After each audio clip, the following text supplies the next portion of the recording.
click, click. This is your Kodak moment. Lillard, long range three. Mascot.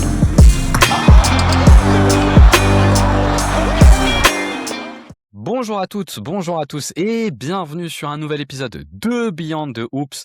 On se retrouve une nouvelle fois pour parler basket. Vous en avez pris l'habitude, chaque semaine on se retrouve pour le petit podcast hebdomadaire et ces derniers temps, on a fait beaucoup de focus et on va continuer je pense dans les prochaines semaines.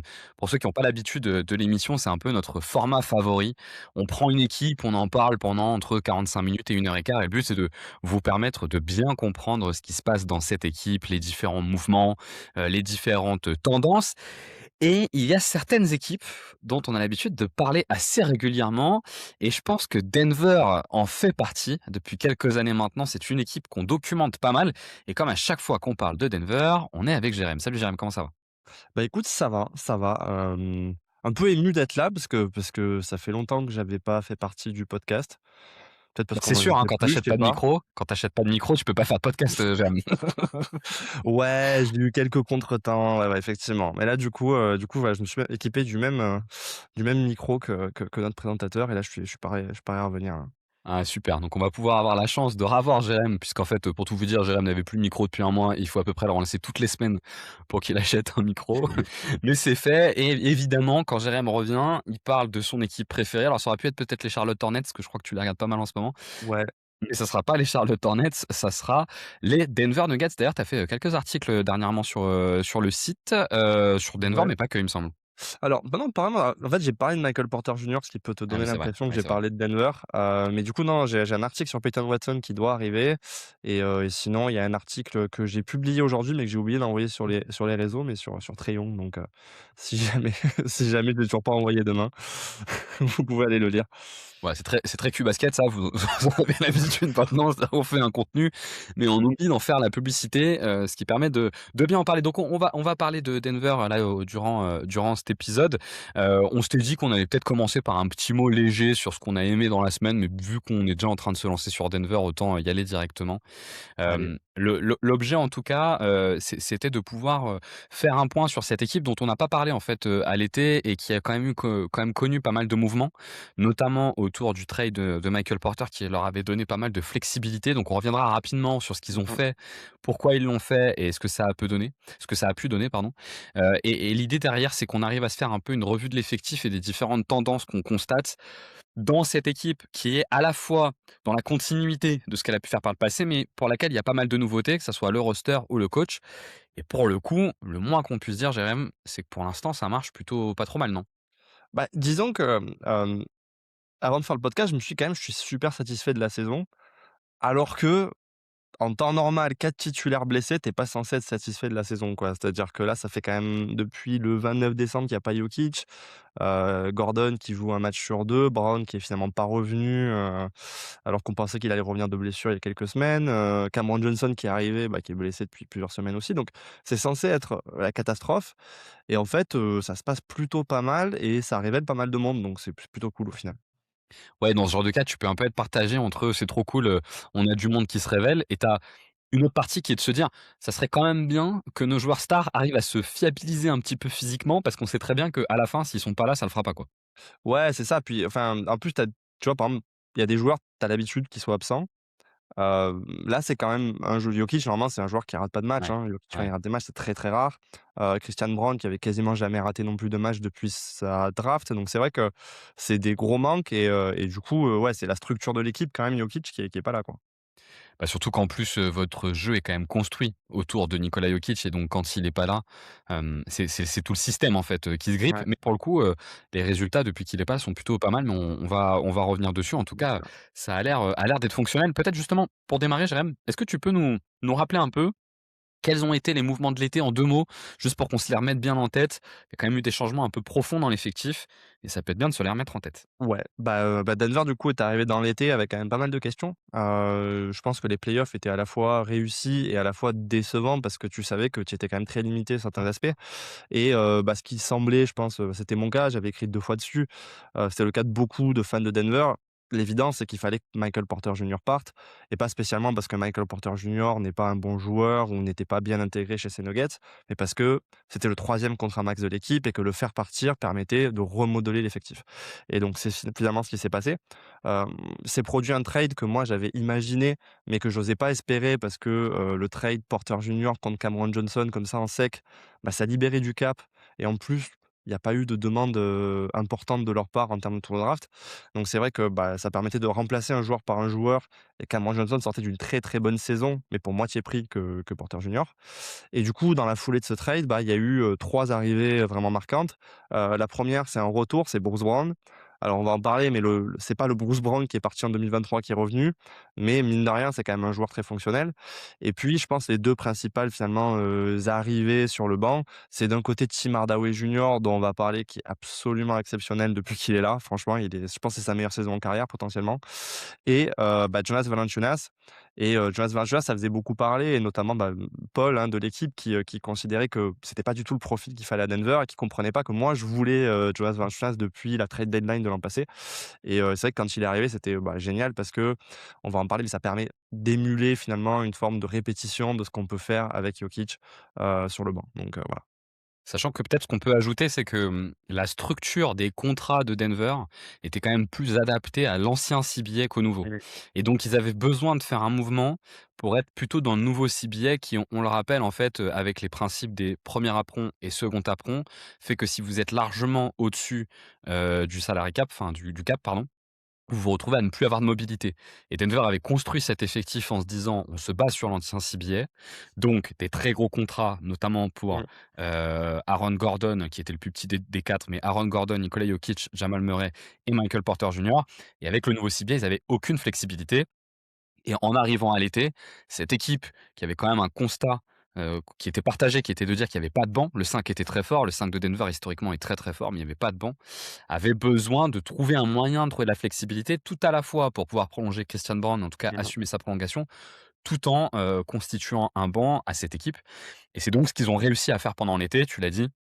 Le trade de Michael Porter Jr. te permet de faire venir Cameron Johnson, et peut-être dans les valises de Cameron Johnson, c'est Jonas Valanciunas, parce que si tu regardes les autres contrats, on regardait un peu avant le début de l'émission, finalement c'est plutôt des contrats mini, donc Ouais. c'est plus l'attractivité de l'équipe qui t'a permis de les faire venir. En fait, les Michael Porter Jr. a surtout été remplacé contre Jonas Valanciunas et contre Cameron Johnson, quoi. Ouais, et un point qui est notable, hein, parce qu'on enregistre quand même à 3 semaines de la trade deadline, c'est que Denver a gardé justement la flexibilité pour un dernier move éventuel.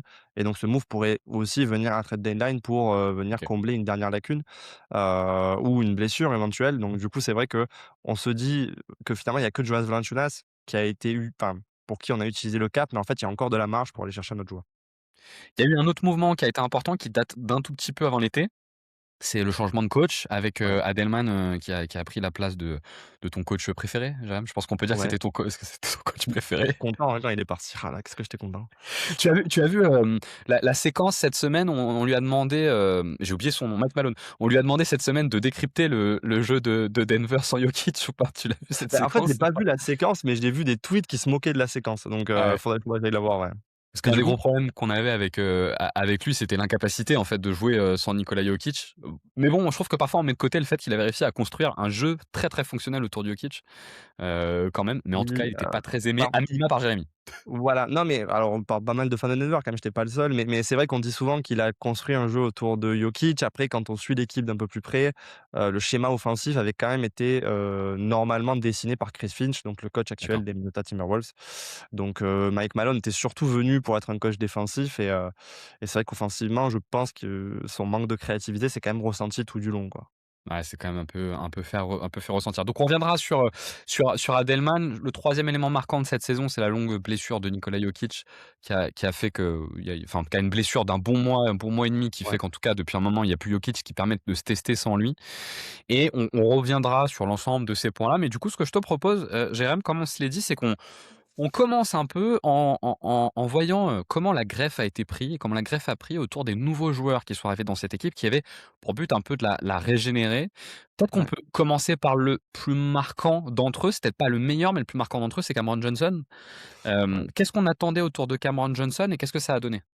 Alors, je pense que Cameron Johnson, c'était difficile de savoir exactement quoi attendre.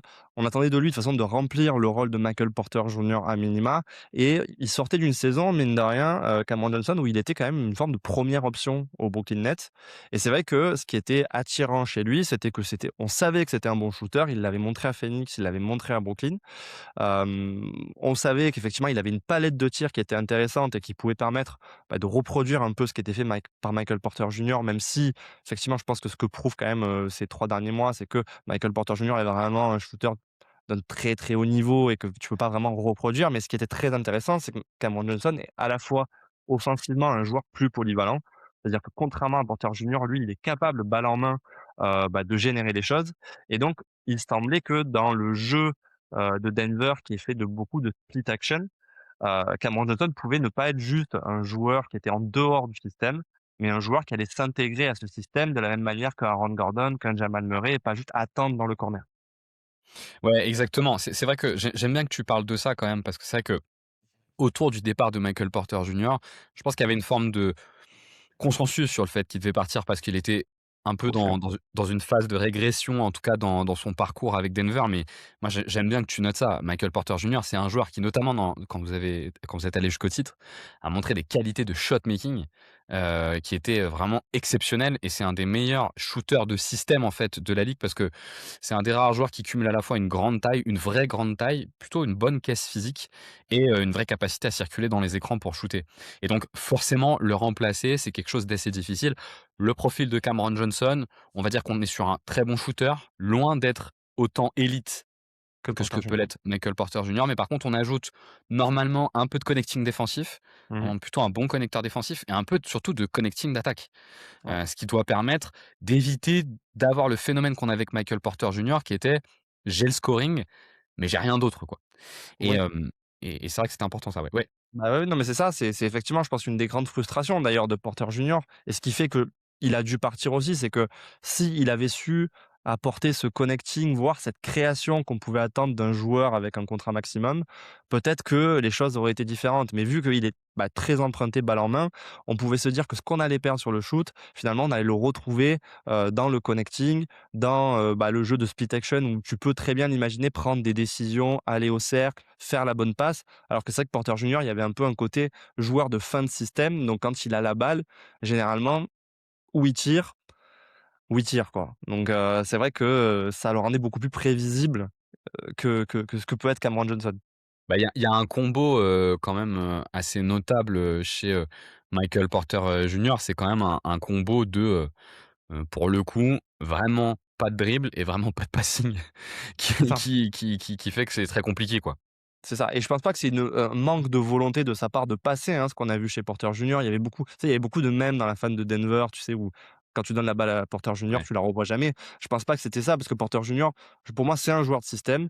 Il est capable de rendre la balle. Le problème, c'est qu'il crée rien quand il rend la balle, donc tu relances un nouveau système et donc c'est vrai que ça a arrêté un peu l'attaque de Denver et avec Cameron Johnson, tu peux espérer, effectivement avoir, 5 joueurs dans le 5 de départ qui sont capables de porter la balle et de créer des choses et ça, mine de rien, ça fait que Denver a encore un 5 de départ, exceptionnel cette année, C'est alors que très tant Cameron mieux, ouais. Johnson a fait un début de saison très, très, très, très compliqué en termes de scoring. Il tournait à 8 points par match, à, 23 à 3 points pendant les 3 premières semaines, donc c'était compliqué, quoi. Alors justement, on a quand même beaucoup gardé en tête ce début de saison de Cameron Johnson, qui était, très mauvais. Enfin, franchement, Ouais. il faut le dire, hein, c'était vraiment très mauvais, notamment sur l'adresse et puis je trouve qu'à un moment donné, on a senti une vraie perte de confiance. Mmh. C'est-à-dire que même dans ses initiatives, il était, très frileux. Alors après, il y a toujours la notion un peu d'apprendre le jeu de Denver, mais on commençait à voir s'esquisser, tu vois, le jeu sans ballon plutôt vers le cercle que Michael Porter avait moins, pour connecter un peu avec Jokic plutôt sur des accès au cercle. Mais le truc, c'est que cette équipe, elle l'a déjà ça pas mal avec, Peyton Watson et avec Aaron Gordon et ce qu'on cherchait, c'était plutôt autre chose. Il me semble que, tu peux peut-être nous en dire 2 mots, mais que ça allait mieux, dans les mois qui ont suivi. C'est vraiment le 1er mois et demi qui a été très compliqué, puis après ça s'est quand même un peu stabilisé.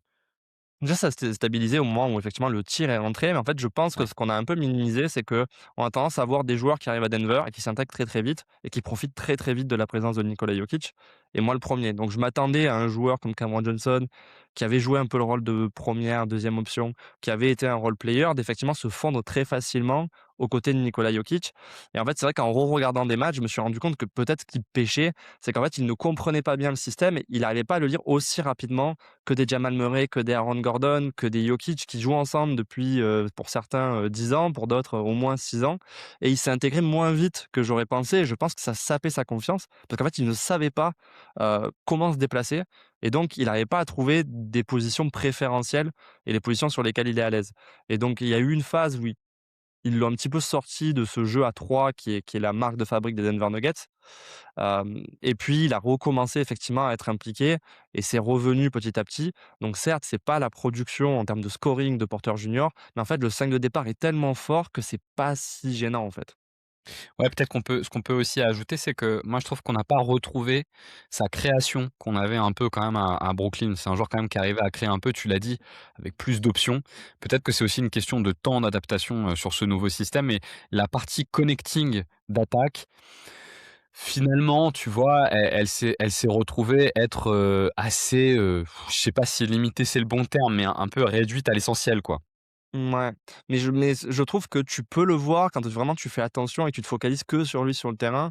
Quand tu revois des matchs d'il y a, 2-3 mois, des séquences où en fait on lui confie la balle et en fait tu vois Jokic qui lui dit: «Non, alors attends, tu vois? Me Ouais. donne pas la balle» ou «Ah ressors» et tu sens qu'en fait, il est un peu perdu et l'espoir je pense que tout fan de Denver avait, c'est de se dire: «OK, cette phase, elle va passer. À un moment donné, il va comprendre comment se déplacer. Il va comprendre comment saisir les opportunités que l'attaque de Denver lui offre. Et donc, certes, il n'y aura pas que les coupes, mais il saura aussi ressortir à 3 points. Il saura exploiter les écrans qu'il peut mettre ou les écrans qu'il va recevoir.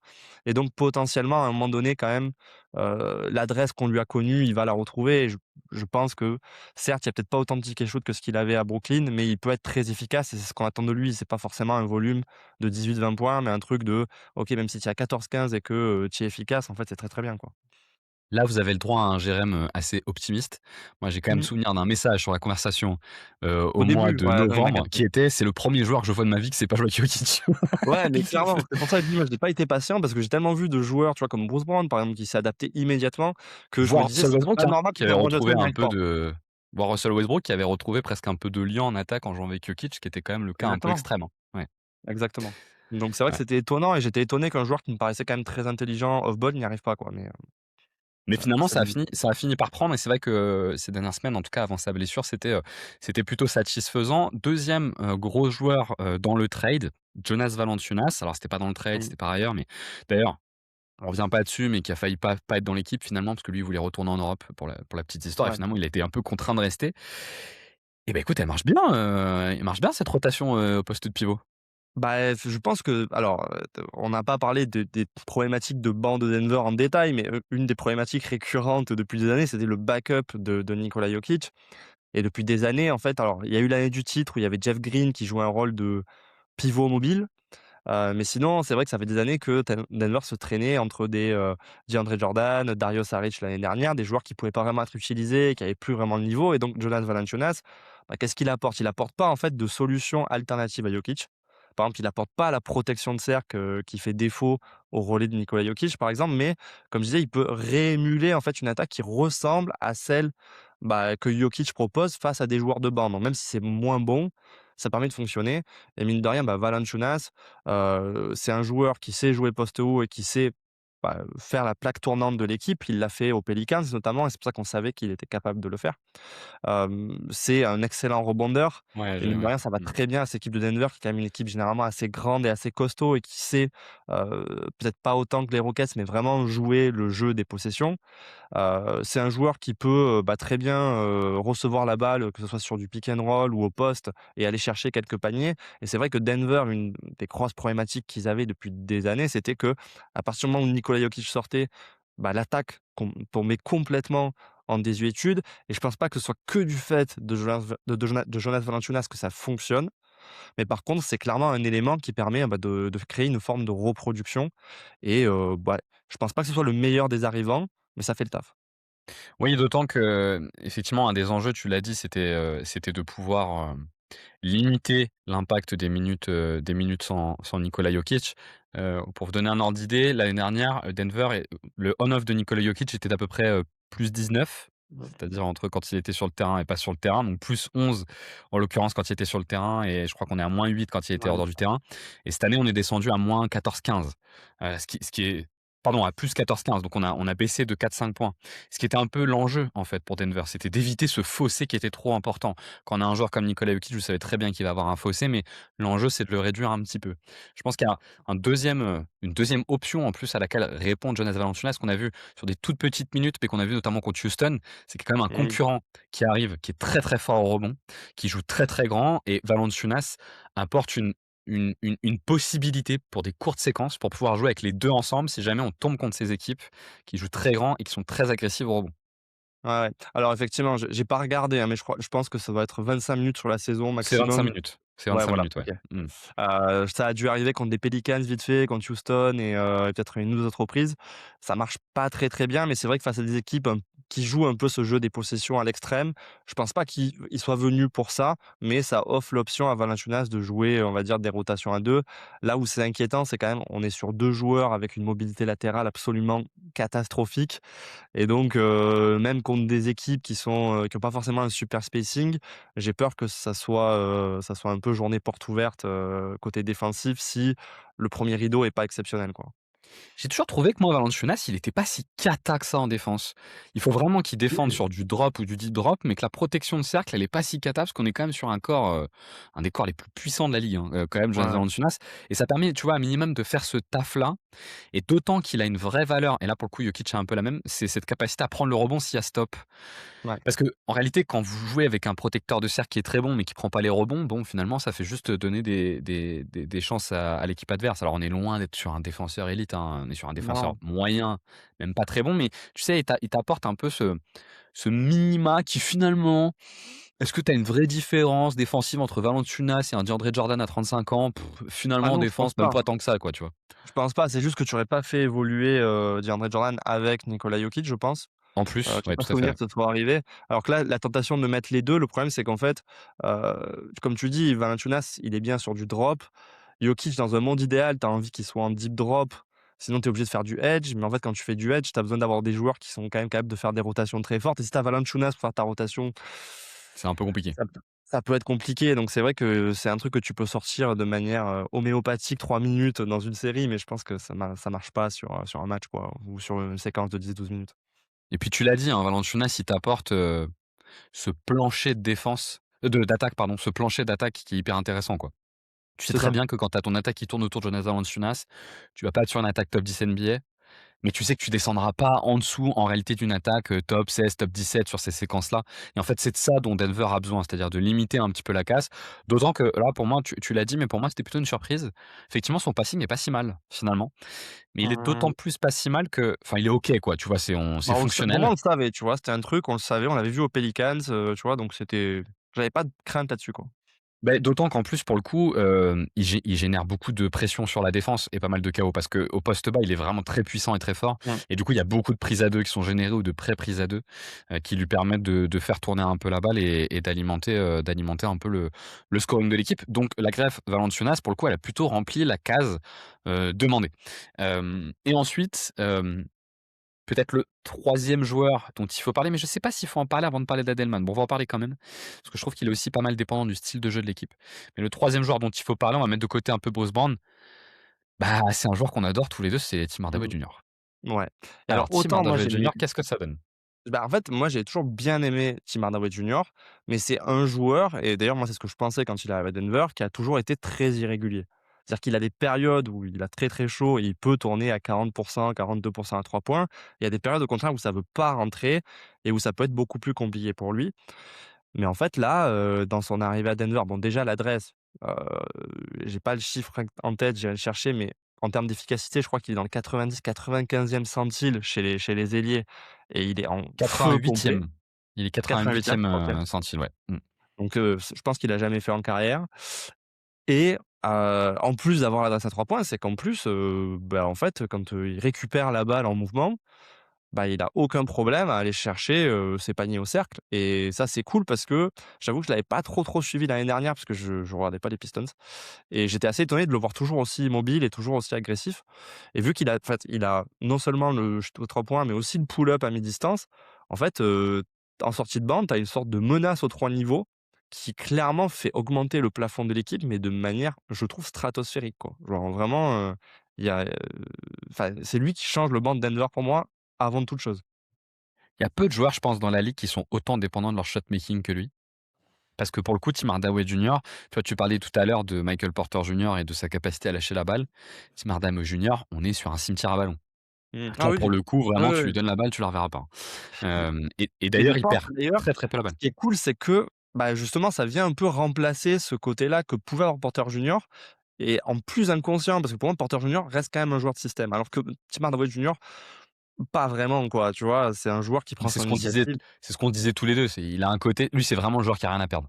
Ouais, c'est Parce qu'en ça. fait, tu sens que sa vie, elle dépend pas vraiment de la qualité de ses Non, non, c'est contrats, ça. donc il s'amuse, il est là pour tirer. Bon, on dit ça un peu en rigolant, mais c'est vrai qu'il a ce côté, c'est tu sais, ces joueurs un peu, à l'ancienne, quoi. C'est Joker, sorti de banc, vraiment où tout est basé sur la capacité à mettre des points. Il perd très, très peu de ballons parce qu'en fait, il pose finalement peu de dribbles, Ouais. il fait aucune passe, donc c'est sûr qu'il va peu perdre la balle et pour le coup, son shoot rentre beaucoup.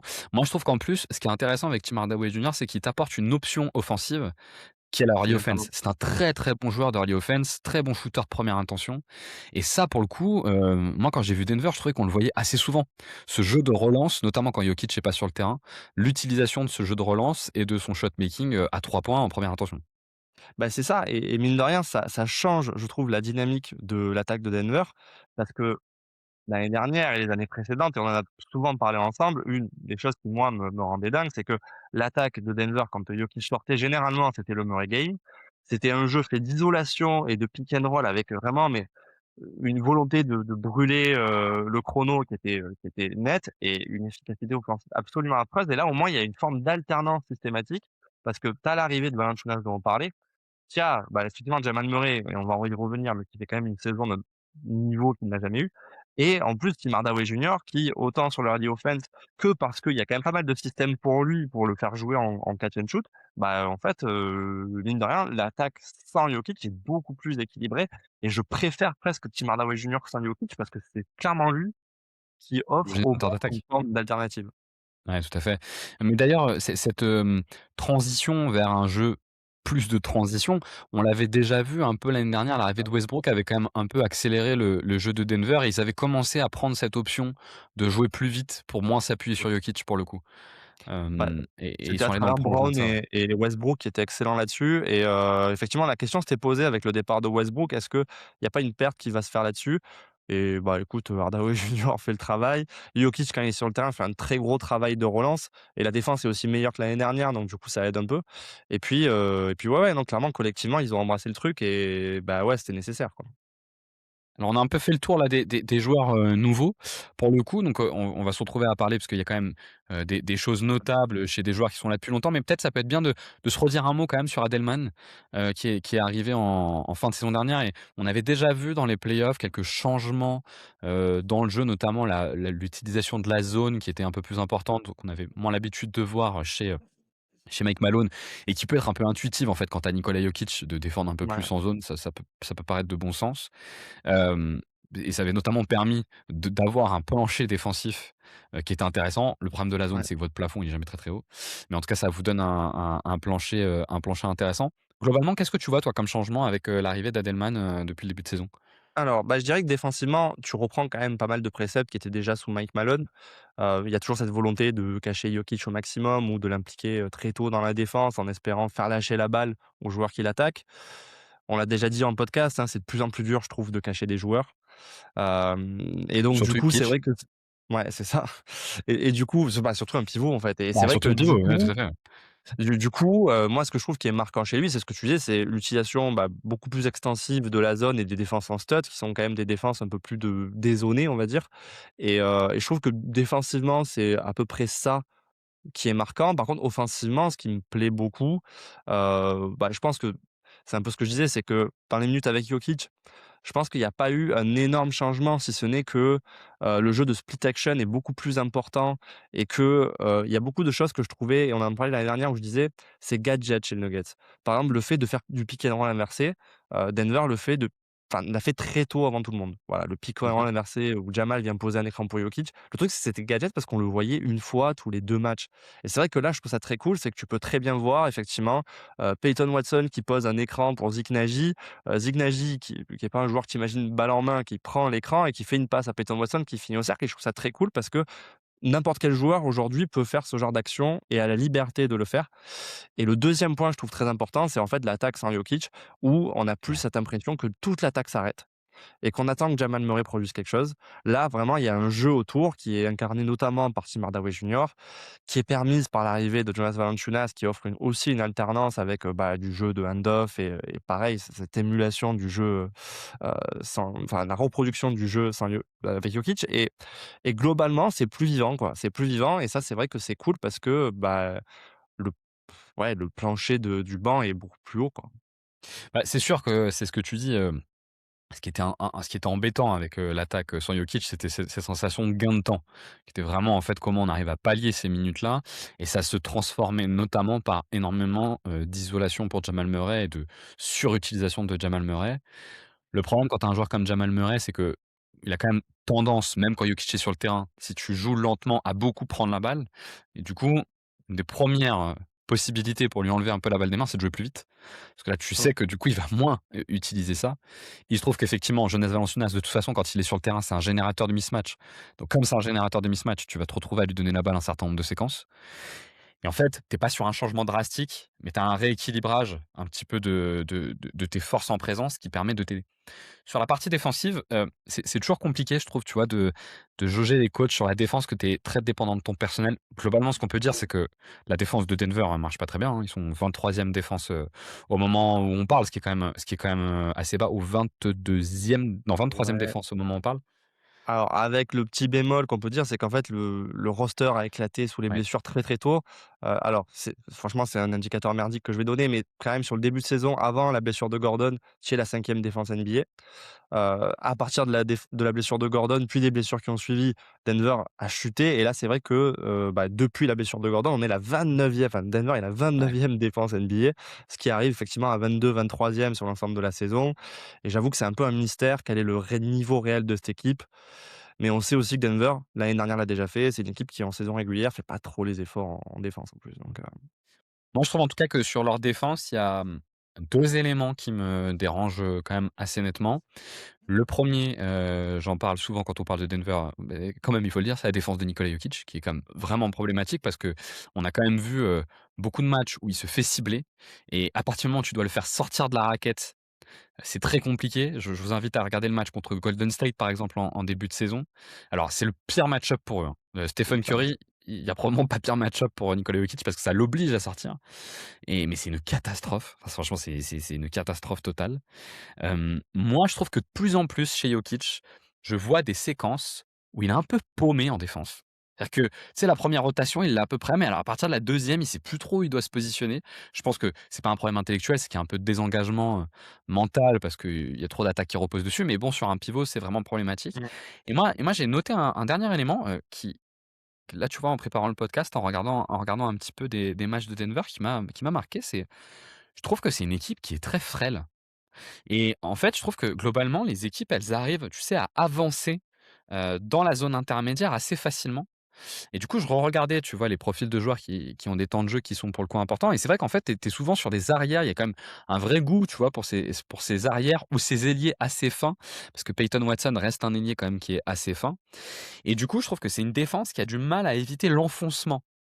Et le problème de l'enfoncement, c'est que ça a tendance à générer de la prise à 2 et donc des ouvertures, derrière, quoi. Moi, c'est un point quand même que je me suis noté. C'est notamment un point que je m'étais noté en regardant Peyton Watson, qui pour moi est un super défenseur, mais je trouve quand il défend sur le point d'attaque, notamment quand c'est des joueurs un peu puissants, bah, il n'arrive pas à leur empêcher d'avancer, en fait. Et je Mmh. trouve qu'il y a beaucoup de joueurs qui sont là-dedans. Je sais pas si je me fais la je réfléchis à ce que tu dis, je sais pas si j'ai, l'image d'une équipe frêle. Je sais que Denver, je l'imaginais au contraire comme une équipe assez costaud et assez physique. Par exemple, à l'année du titre, tu vois? Ils étaient, Ouais. assez réputés pour ça, parce que déjà Jamal Murray est assez grand et assez costaud. Tu avais le trio Porter, Gordon, Jokic plus Bruce Brown qui étaient tous des joueurs quand même assez tankés. Après le nouveau personnel, le nouveau personnel, bah, là, tu as récupéré des joueurs assez frêles, mais tu récupères quand même Valanciunas. Tu as Spencer Jones, dont on n'a pas encore parlé, qui est quand même un sacré tank. Effectivement, il y a Peyton Watson. Non, Il y a je sais Tim pas, Hardaway moi, je sais pas si Jr. je à suis qui tu d'accord. donnes pas mal de temps. Moi, je trouve que Voilà, Jalen c'est ça. Pickett reste quand même un joueur qui, pour le coup, alors il est un peu Pour un tanké. meneur, c'est Oui, tanké mais quand même. oui, mais le problème, c'est qu'il va beaucoup jouer avec Jamal Murray, donc ils vont beaucoup se retrouver sur une situation où ils sont très petits, en fait, sur le Oui, poste ouais, 1-2 et du coup, tu retrouves, ce phénomène-là, tu vois? c'est ça. Strauzer est sorti de la rotation, mais défensivement, c'était un Ouais, peu la non, catastrophe, non, non, pas pour réussi. le coup. Et et et c'est vrai que alors tu as raison, hein, Cameron Johnson a pas mal été blessé, il a pas cette dimension-là, Nikola Jokic aussi, et pour le coup, Aaron Gordon aussi et effectivement cette défense, elle est fortement impactée par les blessures qu'elle a eues. Mais c'est voilà, c'est un point que moi je m'étais noté en les Mmh. voyant. C'est un Heu, point d'interrogation de toute façon cette défense, hein. Vraiment, je pense que, je ouais. sais pas si on aura des réponses, courant de février-mars avec les retours, mais en tout cas, c'est clair que, c'est ça, on va parler de toute façon à la fin, hein, de playoffs, j'imagine et donc, à ce moment-là, ouais, on n'arrivera pas avec des certitudes a priori, quoi, côté Denver, comme l'année dernière en fait, hein. Et puis tu as quand même souvent 2 joueurs sur le terrain, enfin en tout cas sur les postes de guard, c'est souvent soit un joueur grand et frêle, soit un joueur petit et tanké. Mais tu as toujours tu as jamais le bon équilibre, tu vois? Si tu prends les Pickett, les Jamal Murray, alors Jamal Murray ça va encore à peu près, mais si tu prends les Pickett, il est petit mais tanké. Mais bon, le problème, c'est que tu es gêné par la taille. Tim Hardaway, il est pas si petit que ça. Mais alors, par contre, lui, il est frêle de chez frêle. Bruce Brown, moi, je trouve que la défense, elle est quand même vraiment moins bonne qu'elle l'a été à une époque. Et il est petit pour le coup. Tu vois, tu as souvent cet équilibre-là, je trouve, sur les zones arrière. Et qui est quand même la base. Alors, même si c'est souvent Peyton Watson qui va défendre le point d'attaque, qui est quand même souvent la base un peu de ta défense, quoi. C'est pour éviter les pénétrations et éviter l'enfoncement, Mmh. pour le coup, quoi. Ouais, je sais pas si je suis d'accord avec toi, genre, l'histoire nous, de toute façon, je pense nous apportera des réponses, mais OK. J'entends ton point. Et est-ce que pour le coup, tu vois beaucoup cette saison, d'utilisation de la zone? Mmh, c'est très séquentiel quand même, hein, ça dépend du OK. match-up. Il y en a beaucoup plus que sous Malone, hein, franchement, on me dirait que 8-10 de nos défenses sont en zone, ça me choquerait pas, alors qu'avant, je crois qu'on était sur du 2-3, tu vois? OK. C'était un peu un truc de désespoir, alors que là, ça peut vraiment faire partie de ce C'est ouais, devenu de une ce option, schéma. quoi. Ouais, c'est vraiment devenu une option. Sur la partie offensive, on va revenir sur, l'éclosion de certains joueurs. Je sais pas si Jamal Murray, faut considérer que c'est une éclosion, mais bon, il fait une telle saison que presque. Mais Il faut le mentionner à minima. en tout cas, il faudra en parler. Il y a Peyton Watson dont on va parler. Juste quand même, je me suis noté, Jérém, vous êtes plutôt pas mal là en ce moment sur l'adresse extérieure. Ça va quoi? Est-ce que Bah, l'équipe tout le monde va est-ce bien. que l'attaque, elle vit pas un peu sur le shot making là quand même en ce moment? Bah, là, clairement, là, de toute façon, enfin, tous les matchs là, sans Jokic qu'on a gagnés, parce que je crois qu'on est à 7-4 sans Jokic, tous les matchs se jouent dans le clutch et entre Tim Hardaway Jr., Jamal Murray, Peyton Watson qui enfin moi je j'arrive pas à me dire que c'est le niveau de Peyton Watson, tu vois? C'est trop soudain, quoi. En fait, il y a quasiment aucun joueur qui est maladroit sur la saison, hein, à part Bruce Brown qui met plus un pied devant l'autre en attaque, sinon les autres, tout le monde est adroit, quoi. Donc oui. Est-ce que tu sais combien de joueurs vous avez à plus Heu, de, je vais dire 40, mais c'est 39,7 à plus de 39,7 de réussite à 3 points? À sur la ton avis, saison? sur la saison, vous en avez combien? Beaucoup. Je dirais 7. Vous en avez 8 Ouais, ça me choque pas. et vous Il y a avez Aaron une Gordon, il y a adresse Jamal, il extérieure. y a Jokic, Vous tournez il y à a 40 Hardaway. de réussite à l'extérieur, au tir à 3 points sur la saison. Les 8 Mmh. joueurs, c'est Peyton Watson, Aaron Gordon, Tim Hardaway Jr., Daron Holmes, qui en prend quand même 3 par match, qui Ah, tourne à oui. 40 OK, OK. bah, qui en prend quand même 3 par match, mais Et il c'est était sûr qu'il a déjà pas pas, joué donc il beaucoup joue de pas matchs. beaucoup. Il a pas OK, joué beaucoup de ouais, matchs. Jalen Pickett, qui tourne ouais. à 40, Bien joué. 43 Cameron Johnson, qui est quand même à 43 Mmh. au Ah final oui, sur la saison. Nikola Jokic qui est 44 et Jamal Murray qui est à quasiment à 46. 45 Ouais, qui a ouais, ouais, donc Jamal Murray. 44,7 de réussite au tir extérieur. Pourquoi je dis ça? Parce que, bon, peut-être ce qui contrebalance, le fait, que vous ayez, pour le coup, eu beaucoup de blessures, c'est pour le coup, notamment, tu l'as dit, hein, mais dans cette période où Jokic est blessé, un shot making, mais qui n'a aucun sens, quoi. Enfin, tu peux pas rester sur ces niveaux-là, Non. de réussite extérieure sur une longue phase, d'autant que vous avez des shooters, mais on est là, dans les noms que j'ai cités, des Jalen Pickett, c'est pas non plus des shooters élite de chez élite. Cameron Johnson est un très bon shooter, mais 43 c'est vraiment beaucoup, hein. 43 faut se rendre compte, quoi. Jamal Murray Bah qui oui. envoie que des pull-ups qui a 45 moi la seule fois où je l'ai vu faire ça, c'est contre les Lakers, hein. Tu vois? Bah, normalement, c'est en play-off qu'il fait ça. C'est en play-off tous les 3 ans à peu près qu'il fait ça, donc ouais, Ouais, ouais, clairement, ouais. ouais, Ouais, contre ça le là, Jazz en 2020 et contre vous tous les ans, mais ouais. super, merci, tu viens de me le rappeler. Effectivement contre nous tous les ans. Et dans cette liste-là, bon, Aaron Gordon, ça a l'air de se on sait pas d'où c'est sorti, mais ça fait 2 ans qu'il met tout de suite à 3 points. Aucun sens. Aucun sens. Vraiment, la carrière de ce mec n'a aucun sens. Ah mais franchement, franchement, dans mon bingo, l'explosion à 3 points d'Aaron Gordon à 30 piges, qui passe d'un joueur pas fiable qu'on laisse tout seul à 30 à un mec qui commence à shooter à 40 sur tous ses tirs, qui commence à envoyer des step back et des pull-up à 30 points. Ouais. Je sais pas d'où ça sort. Je pense qu'il devait être entre 29 et 32 en carrière et d'un coup, il est passé à 44. Et sur 2 ans. Ouais, sur 2 ans. Ouais, Sur sur 2 2 ans. ans, ça n'a Alors cette saison, il y a pas beaucoup de matchs, mais bon, quand même, ah mais c'est le là, pire, quoi. c'est qu'en plus, c'est sur 2 saisons, il est tout le temps blessé. Donc logiquement, il a aucun Mmh. rythme, Ouais, mais c'est il ça, met tous ses tirs. C'est, bon clairement. OK, bon bah, pourquoi pas. Et il se trouve que vous avez un phénomène similaire avec un joueur qui ressemble un peu à Aaron Gordon, c'est Peyton Watson, qui se met à tout mettre dedans. Et avant qu'on parle de Jamal Murray, moi j'aimerais bien qu'on parle un peu de Peyton Watson. Ouais. Tu le sais, moi c'est un joueur que j'aime beaucoup, pour le coup. Je pense même que tu considères que je le surcote un petit peu, depuis le début. Moi j'adore ce joueur parce que je trouve que le profil, défensif de Peyton Tu me Watson. sors des leaks sur les trucs que tu dis des fois,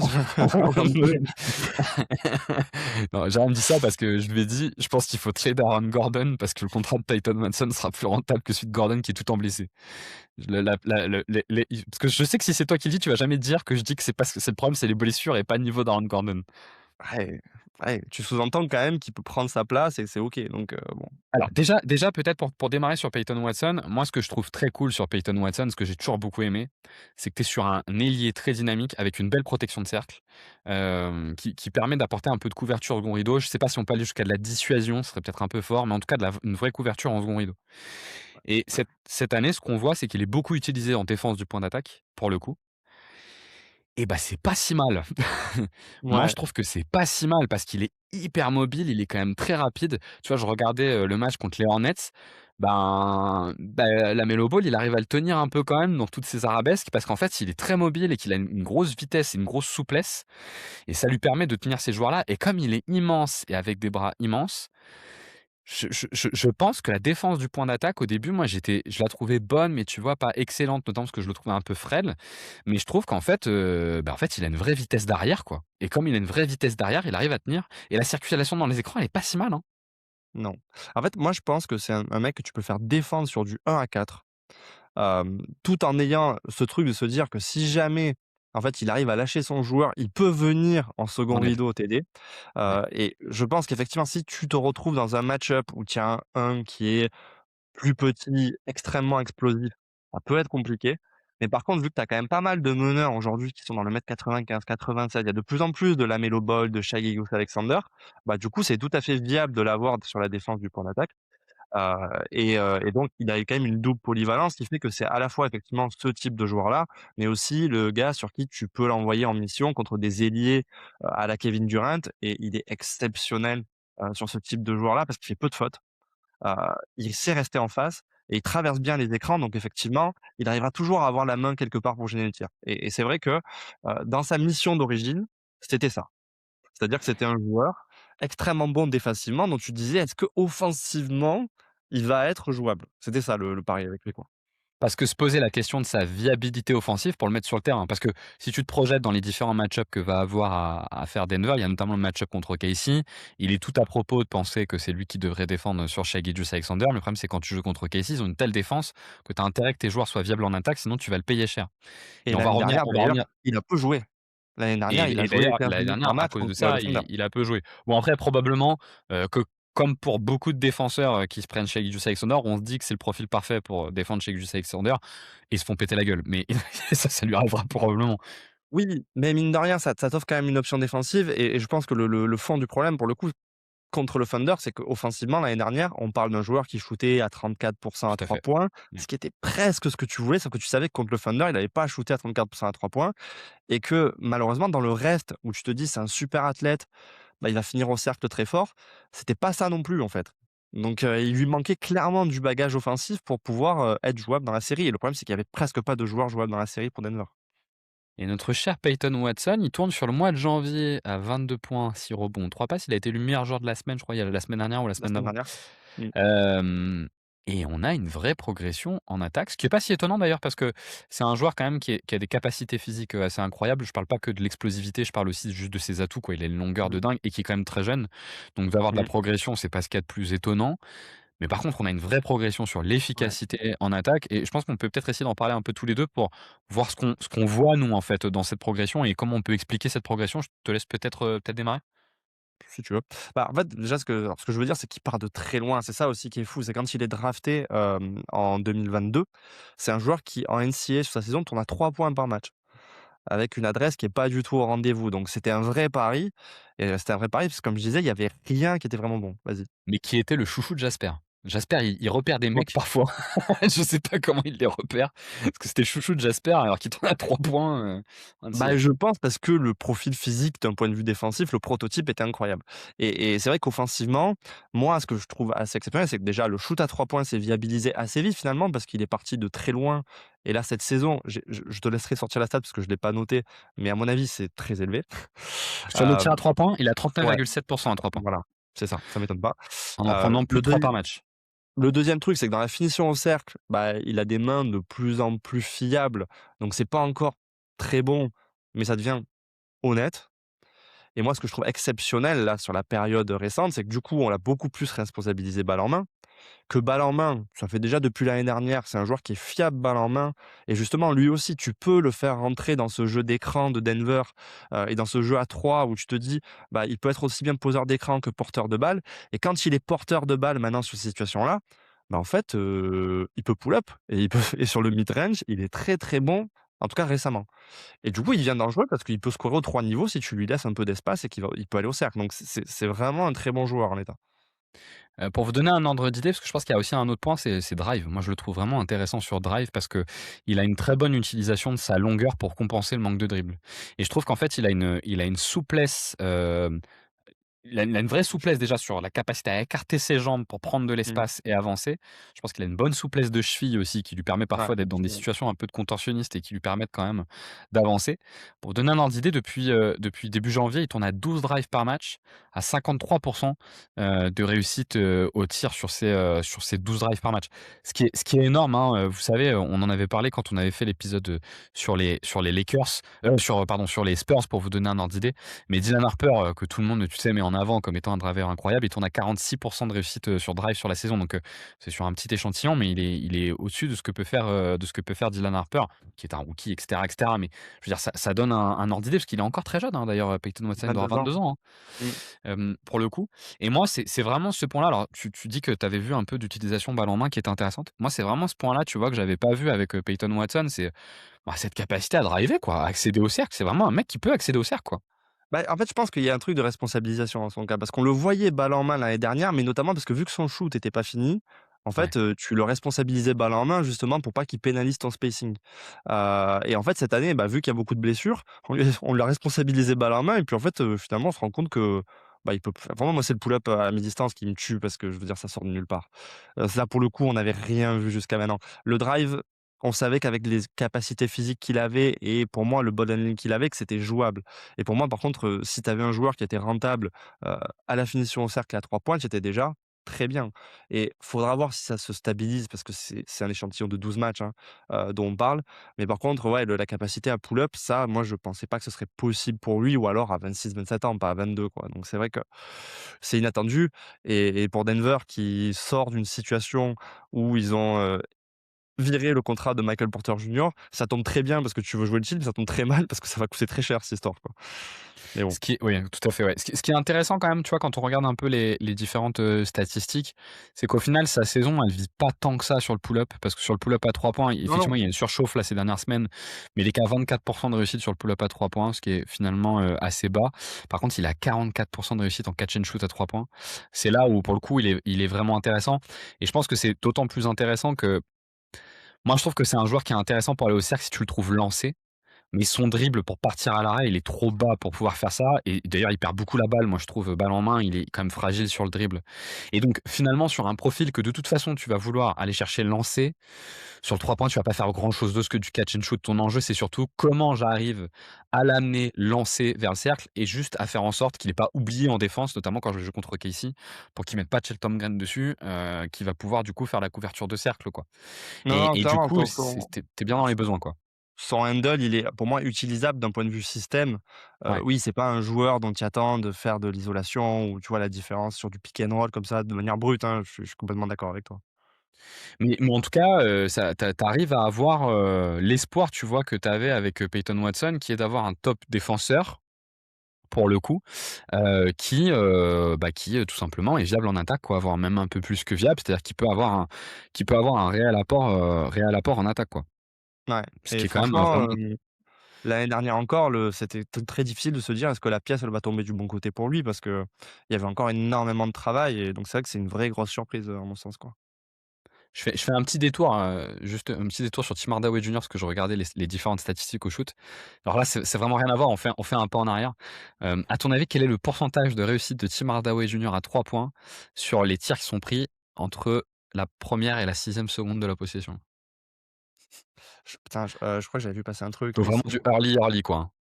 je sais pas, ça doit être 43 non, à 3 points? 51%. 51, waouh! Excellent. Donc sur des tirs de taré quoi, hein, concrètement. Ouais, ouais, ouais, clairement, ouais, ouais, non Donc mais, on disait shot picking. Bon, c'était un petit pas de côté pour pouvoir, parler de Tim Hardaway Junior. Il est à 55% de réussite sur les tirs après un dribble à 3 points. Bref, donc en tout cas, pour revenir sur Peyton Watson, effectivement, on a ce double apport qui change quand même la physionomie de l'équipe, notamment dans un contexte où on peut peut-être commencer à se poser un peu des questions autour de Christian Braun, hem, dont alors il est pas du tout en forme physiquement, mais dont on sent poindre un peu l'arnaque, hein. Enfin, je suis un peu ouais, dur peut-être, hein, mais tu sens dès qu'il y a pas Jokic que c'est compliqué. Il était dans une telle réussite l'année dernière. bah, en fait, je pense qu'on le savait, tu vois? On savait qu'il était dépendant d'un autre joueur pour y arriver et je pense que l'année dernière, il était boosté par la double présence, de Jokic et de Westbrook parce qu'il en bénéficiait énormément sur transition. Son début de saison était pas terrible, franchement, il était assez décevant et c'est vrai qu'en plus quand, enfin, ils ont mis quand même un certain montant pour le conserver, donc c'est vrai qu'il y avait une forme de déception qui venait. Après, là, la blessure est arrivée quand même très tôt dans la saison et je veux dire, au moment où il s'est blessé, on disait encore Cameron Johnson, c'est la catastrophe son début de saison. Donc c'est quand même très tôt dans la saison que c'est arrivé et c'est vrai que là, il est revenu et finalement, il a joué très peu et il est à Il s'est nouveau reblessé, ouais. ressorti de la rotation Ouais. pour blessure, donc c'est difficile de juger ces matchs-là. Mais j'avoue que tu peux, c'est parce que tu parles de Peyton Watson, j'imagine que ça tient bien là, te dire: «Est-ce qu'on n'a pas prolongé le mauvais voilà, le mauvais gars?» mais en même temps, au moment où tu le fais, c'était le choix logique, quoi. Et puis tu auras pas de mal à trouver une porte de sortie à Christian Brown Je si pense que nécessaire. ça ira. Ouais, c'est ça. Ça devrait aller. Même s'il a un joli contrat quand même, hein. Il a quand même un joli contrat, hein, pour un Ouais, dans joueur qui les a pas 20 un quelques, énorme volume, hein.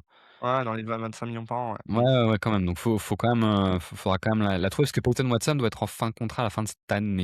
Ouais, c'est Cette ça. année, Il ouais, est cette en année. mais 4e année, ouais. agent restreint de mémoire. À la fin de cette Ouais, année, c'est, ouais. restricted. Effectivement. Dernier joueur Mmh, peut-être, oui, ouais. tu voulais ajouter un Non, truc? mais tu dire, faut qu'on parle de Spencer Jones, quoi. Eh ben, parlons de Spencer Jones, parce que j'allais pas parler de lui, j'allais parler d'un autre. Parlons de Spencer Jones, Ouais, effectivement, qui a émergé dans le dernier mois, là, pour le coup. ouais, non, parce qu'il faut qu'on parle de Spencer Jones parce que tu parlais de ce qui change la physionomie d'équipe et en mon sens, et j'y croyais pas du tout, hein, je tiens à le dire, je faisais pas partie des précurseurs sur Spencer Jones. Tu viens de récupérer un joueur qui, défensivement sur l'homme, et pour moi encore plus fort que Peyton Watson dont tu parlais. Tu vois, tu parlais de mission sur le point of attack. Je pense que si tu arrives à le faire jouer en playoff, c'est peut-être lui que tu vas envoyer sur les très gros, joueurs adverses dans un rôle de défenseur handball et moi, le truc, c'est quand je l'ai vu, je me suis dit: «Non mais attendez, offensivement, mais il y a aucune chance que ça marche. Vraiment aucune chance». Déjà parce qu'il partait de très loin, parce que, bah, il y avait tout un temps d'intégration dans le jeu collectif, mais aussi parce que quand j'ai vu sa mécanique de tir, j'ai dit: «Non mais il faut arrêter quoi». Enfin, si je vous conseille d'aller voir son tir, hein, vraiment il est horrible.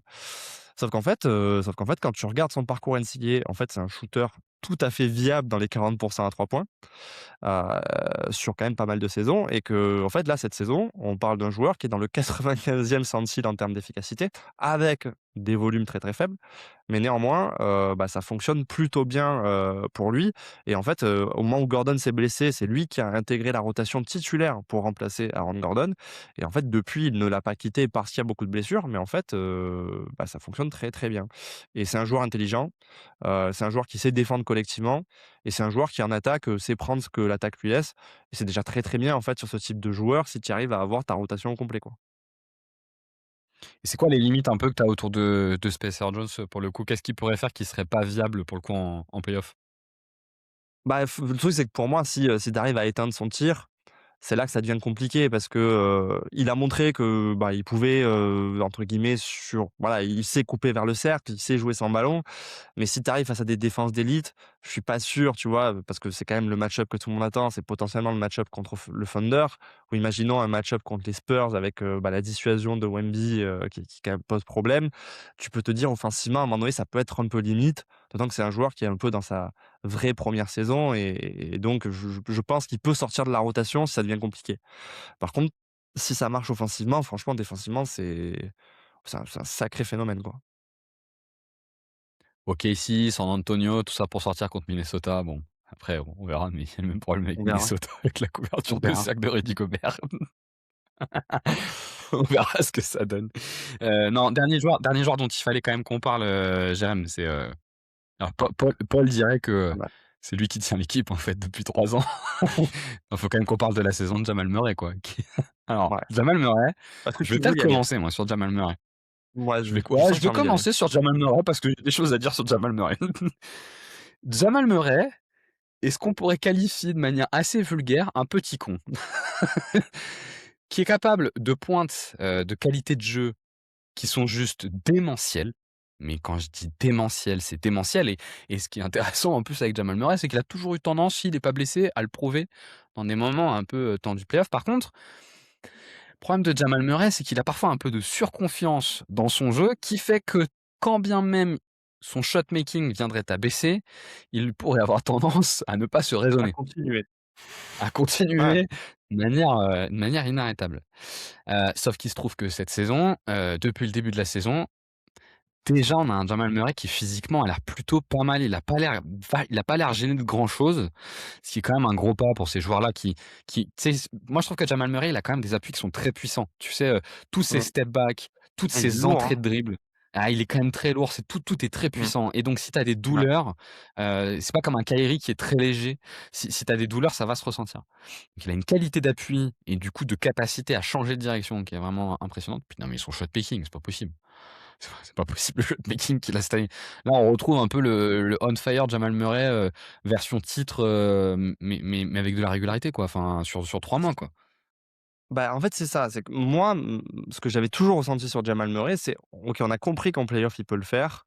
Il l'avait montré en 2020 quand même sur 2 séries. Il l'avait montré en 2023 sur toute la campagne de play-off et je me suis toujours dit: «S'il le fait pas en saison régulière, peut-être qu'il a pas le volume physique pour le faire sur toute une saison régulière en se disant: "Je vais arriver dans un état de fraîcheur OK en play-off"». Et donc je pensais vraiment pas qu'on verrait un jour, bah, cette version de Jamal Murray sur un courant de saison régulière. Et là, en fait, bah, il fait le truc qu'on avait décrit en 2023, c'est-à-dire être capable à la fois d'augmenter l'usage, tout en faisant augmenter considérablement l'efficacité, qui était un truc généralement réservé pour les playoffs, qui déjà en dit long sur le joueur, hein. C'est le enfin, j'avais fait des recherches là-dessus pour écrire l'article, c'est le seul joueur dans l'histoire qui vraiment a ce delta à ce point important entre saison régulière et playoff, en ayant à la fois le côté usage et le côté efficacité. Et là, il est en train de montrer qu'il peut le faire en saison régulière.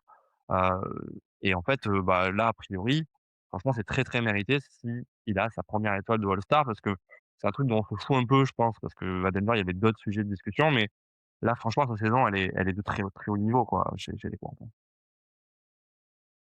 Ce qui est intéressant autour de Jamal Murray, ça dans le prolongement de ce que tu dis, c'est que sur la saison, 25 de ses tirs sont des pull-ups à 3 points. Donc c'est une part énorme de son jeu et que sur ces 25 de tirs, il tourne à 45. Et donc, quand vous avez un axe, qui est, aussi, deadly dans l'impact que ça peut avoir sur une défense, le pull-up à 3 points, qu'en plus ça constitue une action sur 4 de tirs que vous faites et que vous en mettez 45. Mais forcément là, le profil que vous avez change complètement et l'impact parce que là, je trouve qu'en fait, ce qui est intéressant là autour de ce que fait Jamal Murray quand il est comme ça, c'est vraiment l'impact qu'il va avoir du coup sur les défenses. Et on sait qu'autour, du two man game, qui est un peu le centre de l'attaque de Denver, c'est toujours un petit peu la même chose. C'est en gros, est-ce que tu choisis de doubler Jamal Murray, mais du coup, tu prends le risque du short roll où Nikola Jokic est Mmh. juste le meilleur joueur de tous les temps sur short roll? Ou est-ce qu'en fait, Jamal Murray est pas dans une grande réussite, tu arrives à le tenir avec un joueur et où du coup, tu pas obligé de hedge sur Jamal Murray et donc tu peux tenir un peu Jokic et là, à minima, tu débloques pas le passing de Jokic. C'est-à-dire que tu auras probablement du mal à arrêter son scoring, mais au moins tu es que sur le scoring. Là, le truc, c'est que, si Jamal Murray Et dans ce niveau-là, c'est typiquement ce qu'on avait vu quand Denver est devenu champion. C'est que ce two-man game entre Murray et Jokic, il est juste inarrêtable parce que tu es obligé de hedge. Si tu hedges pas, Murray te détruit. Et le problème, c'est que edge devient la pire défense possible parce que c'est le ballon dans les mains de Jokic tout le temps. Et cette équation, bah, franchement, c'est l'équation qui a fait de Denver une équipe injouable pour aller jusqu'au titre pour le coup en 2023. Et c'est aussi pour cette raison-là qu'on pensait que c'est la seule équipe qui pouvait pas de Boston en 2024, quoi. Ouais, c'est ça. Seul problème, ils ont pas réussi Bah, à assumer jusqu'au ils sont bout en tombés étant à avant, domicile mais contre Minnesota. clairement, ils avaient la recette et je pense que c'était en fait, je pense que ce qui s'est passé avec Denver, c'est quand même que la version de 2023 était meilleure que la 2024, qui était meilleure que la 2025. Et là, Ouais. effectivement, le fait qu'à la fois le banc soit revenu et que Jamal Murray évolue à ce niveau-là, fait que là, la version de 2026 de Denver, c'est peut-être la meilleure qu'il y ait eu, dans l'ère Nikola Jokic. Probablement même devant la 2023, selon ce qui se passe en défense et Jamal Murray, Jamal Murray, en fait, le fait qu'il soit aussi fort et notamment ce que tu dis sur le pull-up, enfin, c'est non seulement effectivement il y a le jeu à 2, mais il y a aussi ce que ça veut dire sur défendre juste Jamal Murray, en fait. Un joueur qui pull-up à 45 à 3 points, ça veut dire qu'il y a pas une seule fois où il y a une option de passer sous l'écran et donc du coup, ça lui offre aussi la possibilité d'attaquer le cercle, et de jouer aussi de son pull-up, sur le mid-range qui est très, très bon aussi parce que son mid-range game est aussi exceptionnel donc là, pour le coup, sa palette, elle est folle, ouais. Bah, en tout cas, c'est vrai que le jeu de Jamal Murray, il est quand même très dépendant de son shot making. Il fait partie de ces meneurs de jeu, qui sont pas des grands passeurs, tu vois? Donc forcément, tu vas devoir énormément, t'appuyer sur le shot making pour pouvoir, être efficace et là, c'est vrai que, voilà, on est sur des niveaux d'efficacité qui sont délirants, hein. Pour vous donner un ordre Mmh. d'idée, par exemple, si on reprend, tu vois, je trouve que parfois chez Jamal Murray, tu peux penser qu'il peut avoir une utilisation un peu à la Kyrie Irving. Pour le coup. Même si Kyrie Irving est un bien meilleur driver que Jamal Murray, ce qui compte quand même. Mais tu vois, Kyrie Irving, par exemple, tu prends peut-être sa meilleure saison en carrière 2016-2017, qui est sa dernière aux Cavs où il est vraiment très efficace. Ben, en fait, il arrive à être aussi dangereux en étant à 35 à 3 points d'efficacité sur le pull-up. Là, Jamal Mmh. Murray, il a 45 quoi. Enfin, c'est totalement délirant. 45 c'était l'efficacité d'Anthony Edwards sur les 3 premiers mois de la saison de l'année dernière sur le pull-up où il était injouable là-dessus, ce qui lui Mmh. permettait d'en prendre, 6-7 par match. Enfin, et là, le truc, c'est que c'est en train de tenir jusqu'à fin janvier et que Murray a déjà montré cette capacité-là et tu as l'impression que c'est souvent les blessures plutôt qui vont le limiter là-dessus. Je pense que ça aussi, c'est un truc qu'il faut préciser, c'est qu'en fait, sa carrière, mine de rien, il y a très peu de saisons où il est 100 healthy. Si tu regardes, en fait, les 3 saisons précédentes, il y a la saison où il revient des croisés en 2022-2023, où tout le début de la saison, tu vois qu'il se cherche. Et puis après, l'année dernière, il fait un début de saison comme d'hab, un peu trop tranquille. Et en fait, il se blesse au mollet peu de temps après, alors qu'il était en train de monter en régime. Et ça fait 2 ans qu'il se traînait cette blessure et qu'il n'arrivait pas vraiment à s'en sortir. Donc là, j'ai l'impression que c'est la première saison healthy, finalement, depuis avant la blessure des croisés en saison régulière, quoi. Ouais, effectivement et ça sera assurément un élément clé, dans, les performances de Denver, à venir. Je pense qu'on a fait un bon tour d'horizon, Jérém, Mmh, ouais. sur Denver. Je pense qu'on peut essayer de se projeter un petit peu, Mmh. parce que derrière, tout ce qu'on a décrit, donc sur cette équipe qui est en nette progression par rapport à la saison dernière, qui s'impose, hein, c'est la deuxième équipe de la conférence Ouest, faire de ma part, pour le coup, aujourd'hui, dans le classement. L'objectif, c'est bien évidemment d'aller jusqu'au titre et rien d'autre pour cette équipe-là. On a dit beaucoup de choses positives. Comment tu le sens toi, les prochaines semaines? Qu'est-ce qui te donne espoir? Et à l'inverse, qu'est-ce qui, te donne quelques limites? Mmh, alors, moi, la principale source d'espoir, c'est que pour moi, on a réglé le plus gros problème, de Denver qui était le manque de rotation. Donc j'espère effectivement qu'on puisse arriver avec une équipe qui est en forme et où il y a pas deux trois absents parce que là effectivement, on reviendrait à la case départ. Mais dans un monde où Denver arrive à gérer ses blessures et arriver en forme, c'est le fait d'avoir des rotations. Je vais être honnête, le fait d'avoir un Tim Hardaway Junior aussi adroit, ça me rassure pas parce que je sais très bien que c'est un joueur en dents de scie, donc je me dis: «Tant il nous refait les playoffs de l'année dernière, hein, avec Détroit où franchement il y avait rien qui rentrait et là d'un coup son apport est bien moindre». Mais je trouve que Denver a trouvé de véritables solutions. Le changement de coach, je trouve, vient avec quand même tout en gardant l'identité de Denver, avec un moule d'options autant en défense qu'en attaque qui me laisse penser que Denver est une meilleure équipe. Et vu qu'il semble quand même qu'il y ait une équipe un peu all-time dans cette période qui est le Thunder et qui a la meilleure défense que moi j'ai vue depuis que je suis la NBA, le fait de voir aussi potentiellement au complet la meilleure attaque que j'ai jamais vue depuis que je suis la NBA me fait penser que s'il y a une équipe qui peut faire tomber le Thunder de manière logique, a priori ce serait Denver. L'inquiétude principale, je pense qu'effectivement, c'est ce truc, de santé et le deuxième point, c'est finalement d'avoir des joueurs qui trouvent leurs limites après avoir fait une saison régulière de très haut niveau, et face à une équipe a priori du Thunder, mais sur l'ensemble du parcours, tu peux te retrouver face à des équipes qui sont plus profondes que toi, le Thunder en premier Ouais. lieu, mais en plus, il va falloir battre d'autres équipes, tu vois? Et il y a ce truc de, tu es à l'ouest et en fait, imagine, tu as battu le Thunder, mais à la fin, derrière, tu as Minnesota ou les Spurs ou les Rockets, en fait, tu pas sorti d'affaire du tout. Donc je pense que c'est ça la difficulté pour Denver, c'est d'arriver à enchaîner les séries en forme et d'avoir un niveau défensif suffisant pour que l'attaque vraiment, te permette, d'aller au bout, quoi. Je pense qu'effectivement, cette saison dans la conférence Ouest, le top 2 vaut très cher.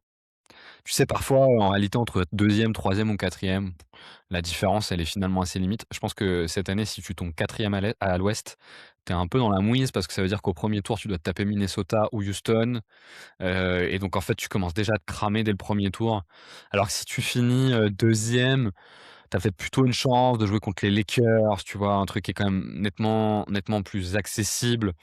Je pense que même Phoenix, ils sont pas bons à prendre quand tu as un run entier de playoff à faire parce qu'ils sont assez physiques, ils peuvent te fatiguer, mais bon, parce Il y a que quand même un vrai enfin le plafond offensif de Phoenix est quand même très, très loin de celle, je trouve, des tops équipes donc non, non, mais ça on est tout à fait d'accord, mais le problème en tout cas, c'est qu'aujourd'hui les places 5 et 6, c'est Lakers et Houston et que, bon les Lakers, tu sais jamais, ils sont pas à l'abri de faire un trade, tu vois, là, qui peut les renforcer un oui, peu.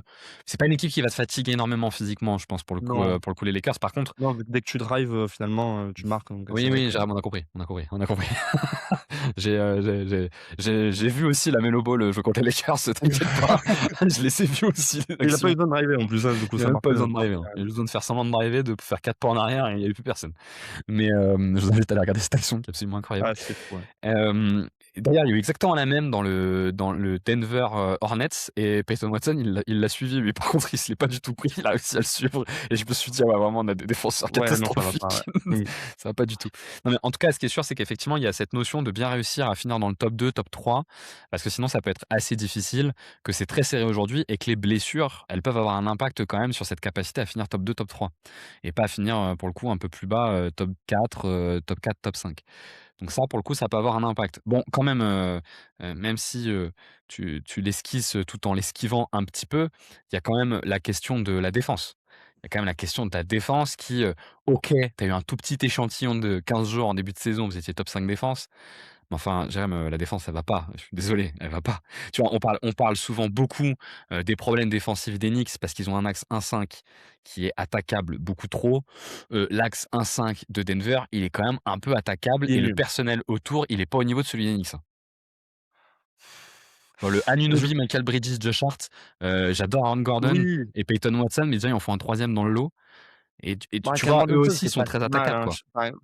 Cameron Johnson, c'est pas si mal. Spencer Jones, c'est très, très bien. Enfin, moi, honnêtement, je pense pas que l'objectif de Denver, soit être une top 5 défense. On est d'accord. Mais tu peux être je pense que tu as vraiment une équipe faite pour être un top 10 défense et que ça me choquerait pas. Et notamment parce que ton attaque est très bonne et donc tu offres quand même beaucoup moins de transition que la moyenne, tu vois. Donc, je pense que Denver peut être quand même une défense honorable et quand même l'année dernière, on sortait d'une saison qui était désastreuse en défense alors que le 5 de départ était plutôt en bonne santé.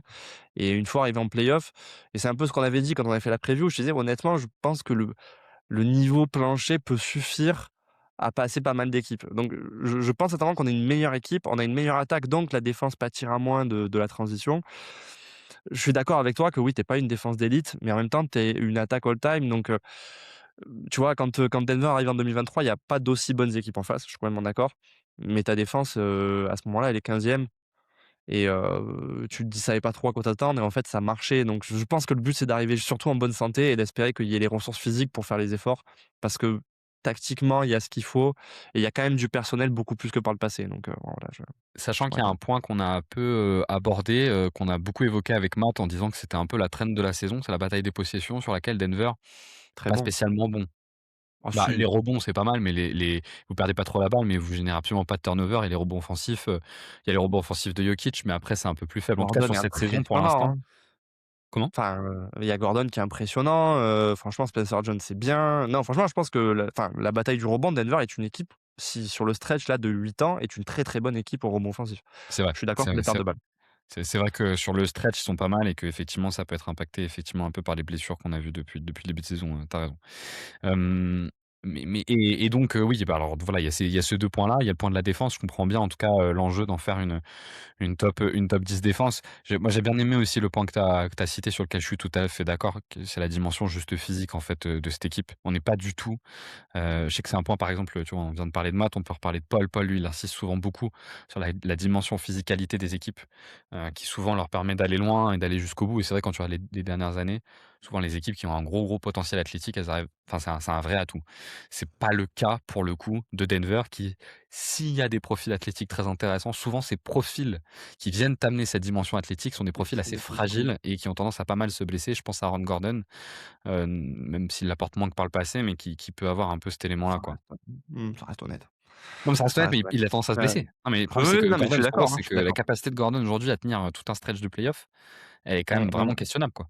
On est d'accord. Après, je pense qu'il y a très peu d'équipes finalement aujourd'hui qui ont pas de joueurs, dans leurs top joueurs fragiles. Au final, tu regardes, enfin, si on prend le top 4, tu as les Spurs qui ont quand même la question Wembanyama qui se blesse régulièrement. Mine de rien, le Thunder, tu as Jalen Williams qui a quand même pas mal de problèmes, je trouve. Donc oui, cette question des blessures, effectivement, je pense qu'elle est là et pour Denver, elle est d'autant plus là que tu le vois dès maintenant, il te manque 4 titulaires sur 5 donc oui, Ouais, il y a pas de problème et surtout c'est ça que je pensais que tu allais dire, c'est que les joueurs qui arrivent avec quand même un gros coffre physique, sont des joueurs sur qui tu es pas complètement sûr qu'en attaque ça va le faire. Et donc Peyton Watson, c'est un super athlète, mais mine de rien, offensivement, j'attends quand même de voir, encore, c'est pas un super basketteur. Spencer Jones, voilà, ça reste quand Pareil, même un ouais. joueur qui, quand tu le vois, tu te dis: «Lui, c'est pas possible qu'il mette des paniers», donc bon, faut être honnête, ouais, je c'est une forme d'inquiétude, ouais. Ouais, tout à fait et effectivement, il y a beaucoup de joueurs bruts, en fait, dans cette équipe et les joueurs bruts en playoff, ils ont tendance à être un peu exposés, quoi et on verra un peu ce que ça donne. Bon, Jérôme, on se mouille un peu. Ouais, On va faire le jeu maintenant, parce qu'on en parle pas mal dans les discussions et maintenant on va ancrer ça dans un podcast. C'est quoi notre prono, sur les Denver Nuggets? Ça va jusqu'où? Ça sort contre qui? Et ça sort pourquoi? Ou ça gagne pourquoi? ça sort pas. Ça sort Ça sort pas, ça sort pas. pour toi, c'est le Non, titre cette année? franchement, enfin, je pense sincèrement que si Denver a eu une équipe pour jouer le titre dans son histoire, c'est cette année. OK. Donc moi, je suis très inquiet des blessures, mais tous les ans, de toute façon, pour ceux qui me connaissent, je suis un peu matrixé par ça. Mais si l'équipe est en forme physiquement, je savais ce que tu allais dire, j'ai compris. Heu, Parce que Jérém a un passif surtout lui-même de blessures Moi, ouais, qui all je time, me hein. blesse souvent moi aussi, ouais. Mais donc je pense que bon voilà, franchement la conférence Ouest, elle est horrible. Mais je me dis que s'il y a une année pour aller au bout, c'est celle-là et après tu pries quand même pour avoir, tu sais un calendrier, un un un tableau qui est pas trop horrible, où tu te tapes pas une équipe très, très forte dès le premier tour, avec une équipe très forte au deuxième et tu espères avoir une équipe qui fatigue le Thunder aussi éventuellement, tu vois? En 4e position ou 5e position, quoi, donc voilà. Mais je crois en l'idée que Denver peut aller au bout. Je pense à l'équipe, qui fera un parcours de dingue à l'Ouest, qui peut-être va réussir à éliminer OKC, tu vois? Qui va jouer Minnesota au premier tour.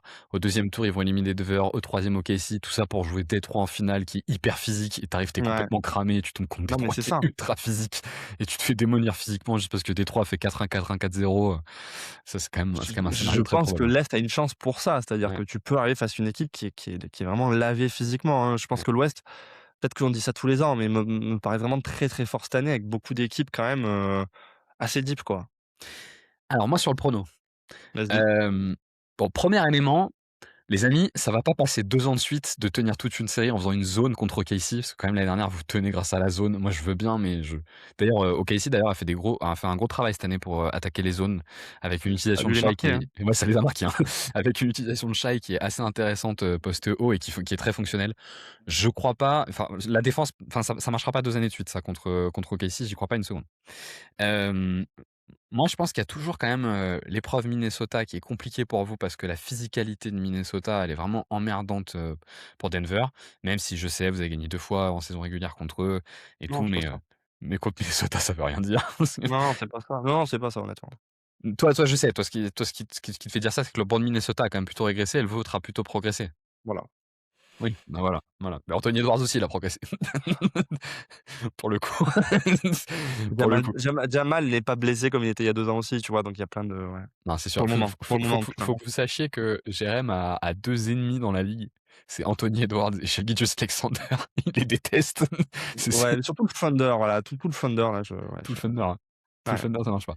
Non, je pense qu'en tout cas, il y a quelques moi, je vais plutôt réfléchir en termes de match-up. Je pense qu'il y a quelques match-up qui peuvent être gênants. Je pense que le match-up Minnesota, faut pas le prendre trop tard parce que il peut être totalement épuisant, mais ça c'est vrai pour, absolument, tout le monde. Le match-up, Houston, bah, mine de rien, cette saison contre Houston, c'était pas simple, hein, les matchs que vous avez eu contre eux, mais moi, Houston, j'y crois pas trop, donc je pense que ça ira. Par contre, je vois pas comment vous pouvez passer OKC. Mais bon, moi, tout le monde trouve à la rédaction que je suis trop haut sur Ouais. OKC, Tu as mais un billet, je crois. bon, j'ai peut-être un biais sur OKC, mais il me semble que les capacités défensives d'OKC, sont telles que sincèrement, elles me semblent pouvoir être en capacité de limiter cette attaque et OKC a quand même fait des progrès, en attaque et je trouve notamment qu'il y a un joueur qui a fait il y a 2 joueurs qui ont fait d'énormes progrès en attaque à OKC.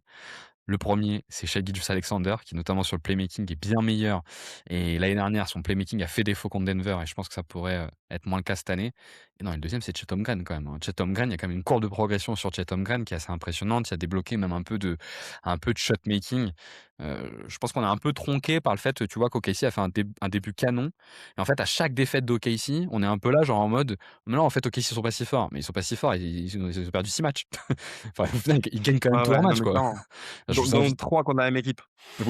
donc 3 contre la Ouais, même équipe qui sont, en l'occurrence, pas Denver, pour le c'est coup. ça. Je vous invite à regarder le match contre Cleveland, qui était, au complet, non, il manquait Darius Garland, sur le MLKD où il y a un moment donné, putain, mais OKC quand ça enclenche, c'est juste pas possible, c'est un Mmh. raz-de-marée, quoi. Oui, oui, oui. Bon, Après, je pense que quand tu joues une série contre OKC, il faut que tu sois prêt à te prendre, peut-être 2 matchs où tu vas prendre -40 et te ouais. dire que c'est pas grave, tu peux prendre le suivant. C'est ce qui s'est passé de toute façon pour, à peu près tout le monde l'année dernière, hein. Tous ceux qui l'ont amené enfin les 2 équipes qui les ont amenés un peu loin, se sont pris des douilles assez monstrueuses et ont réussi à répondre avec une victoire par 2 points au match d'après. Donc Et c'est pour un être peu ça. pour être complet, moi, j'ai une vision de la série de l'année dernière entre Denver et OKC où pour moi le score final était très trompeur, en fait. Pour moi, il Oui. reflétait pas l'écart entre les 2 équipes. Mais le fait est que tu t'y retrouves, tu vois? Et c'est ce que je disais l'année dernière, moi, quand on a fait la preview, après le game 6 pour le game 7, j'ai dit: «Je pense pas qu'on va le gagner, enfin, a priori, on le gagnera pas». Mais mine de rien, tu as une équipe qui s'y retrouve 2 fois, donc ça te laisse quand même de l'espoir. Je trouve que c'est pas la domination des Warriors 2017, tu vois? Où tu te disais: «OK, j'ai pas envie d'être l'année d'après». Là, Tout ça pour quand même prendre alors OK, Gordon s'était blessé, mais tout ça pour prendre au game 7, quand même, une énorme pilule qui pour moi, traduisait aussi alors OK, il y avait pas Gordon, mais ça fait partie de la réalité de cette équipe. OKC est une ouais, équipe qui est capable d'absorber une grosse blessure, sauf peut-être celle mmh, de Shai, mais oui, toute autre grosse bon. blessure, ce qui est quand même pas rien. Heu, c'est pas le cas Non, de mais Denver. c'était juste le contexte de l'année dernière où effectivement, oui, tu as la blessure de Gordon, tu as la blessure d'MPJ qui quand même a un bras, ce qui est un peu embêtant et en plus tu as pas de banc, tu vois? Je veux dire, Ça commence tu à as faire Westbrook beaucoup. qui rentre, qui perd 5 ballons en 3 minutes, c'est compliqué, quoi. Effectivement, vu comme Pardon, ça pardon, j'arrive pas à pardonner, Seth. vu comme ça, effectivement, c'est compliqué, mais on avait aussi vu qu'OKC était une équipe qui avait réussi à enrayer peut-être la première équipe qui avait réussi à enrayer Jokic, pour le coup et qui Mmh. avait trouvé les solutions Ah oui, clairement, hein. défensives. Certains diront en faisant des choses qui ressemblent plus ou moins à du basket et notamment avec l'utilisation d'Alex Caruso, mais je préfère rien en dire. Mais enfin bon, ils avaient quand même trouvé un certain nombre de solutions. Donc non, moi je les mets quand même un cran en dessous de OKC. J'attends de revoir l'équipe au complet. J'attends de voir si l'équipe est en capacité d'être au complet. C'est aussi, une structure d'équipe qui est en place depuis très longtemps et on a vu ça dans beaucoup d'équipes, l'usure physique, des corps de joueurs qui sont ensemble depuis très longtemps et en l'occurrence le Mmh. top 3 de cette équipe, Jamal Murray, Aaron Gordon et Nikola Jokic, ça fait maintenant, 6-7 ans, enfin j'ai pas les dates en tête mais bien 5 Bah, ans Jokic, il est là depuis 2015, Murray depuis 2016 et Gordon depuis 2020. et globalement depuis 2020, ça va loin à chaque fois donc tu as aussi là pour le coup des corps qui sont un peu Ouais. fatigués. On verra ce que ça donne. Moi, ce que je vais dire que ça sort moi je les vois bien sortir avant OKC. Moi je les vois bien perdre, contre Minnesota, au 2e tour des playoffs. Je sais pas pourquoi, j'ai l'impression que Minnesota, a à une histoire, c'est pas du tout basket, on Mmh. verra bien ce que ça donne en fonction des tours Ouais, d'avant, mais c'est trop tôt pour en parler, mais à une histoire contre Denver ouais, qui fait que mais c'est France-Espagne, j'avoue quoi, que tu s vois? j'avoue que s'ils sont 4e, c'est très bien, quoi. Tu vois que Oui, Denver fait en 2-3, ils font 4, ça me va. tant En vrai, qu'à ça me faire va. Houston, ou San Antonio, faites 3 mais pas Minnesota, s'il vous plaît. En vrai, bon, mon storyline, c'est les Spurs qui font quand même, 4, hein. Enfin, je veux dire, sur ce qu'on a vu là, Wemby, c'est quand même pénible, quoi. Oui et Pour pour le le coup, Thunder, Wemby, c'est pénible. Et exactement, là, parce que là, le pour le podcast, coup, Jokic, Wemby, complètement en c'est pas du tout pénible pour Denver. Historiquement, c'est pas du tout pénible. Non, mais bah, je vraiment, préf c'est toujours non, bien mais je passé. préfère, ouais, ouais, clairement, ouais, Ça ouais, je s'est toujours préfère, bien ouais, passé je pour préfère. Jokic contre Victor, qui est un profil que Victor aime pas du tout. C'est ça. Donc effectivement, oui, je préfère le match-up avec, les Spurs et me dire que, vu ce qui s'est passé avec le Thunder, il y aura sûrement une série qui sera quand même assez Accroché, ouais. âpre, quoi, donc ouais. Effectivement. Mais en tout cas, nous, on est curieux d'avoir votre avis en commentaire sur, ce que vous anticipez un petit peu de cette fin de saison, pour le coup, des Denver Nuggets. On espère que l'épisode vous a plu. En tout cas, n'hésitez pas à poser vos questions. On se fera un plaisir d'y répondre, à liker aussi la vidéo si vous avez aimé pour nous soutenir, à la booster même, soyons fous. Pour le coup, ça nous permettra de gagner un petit peu en visibilité. Et puis écoutez, on trouvera bien quelque chose à se dire, prochainement, donc restez connectés. On trouvera rapidement de quoi parler. À plus!